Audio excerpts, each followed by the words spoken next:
Il-Ministeru ta' Għawdex kontinuament qed jipposponi u tawwal il-proġett tad-Dar tal-Anzjani Fajn Silem, Dar San Giuseppe, dewmien li sa issa sewa l-poplu Malti l-fuq minn €1,000,000 bl-istruttura għadha ġebel u saqaf. Dan ħareġ minn rapport tal-Awditur Ġenerali permezz tal-Performance Audit dwar il-kura tas-saħħa tal-anzjani f'Għawdex. Ir-rapport indika li fl-2021 kważi 22% tal-popolazzjoni f'Għawdex kienet anzjana beta il-fuq minn 65 sena. L-istħarriġ indika li fl-aħħar snin għalkemm qed ikun hemm servizz offrut kemm minn San Lawrenz u kif ukoll mid-Downtown Hotel, is-servizz ta' akkomodazzjoni xorta mhuwiex biżejjed fejn kien hemm anzjani li ma setawx isibu akkomodazzjoni oħra.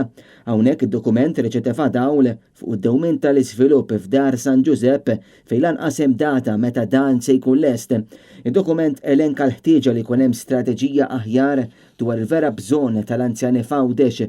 Dwar l-inizjattiva Meals on Wheels kien imfaħħar is-servizz provdut, madankollu jrid ikun hemm aktar sorveljanza fuq il-kuntrattur li jipprovdi dan is-servizz.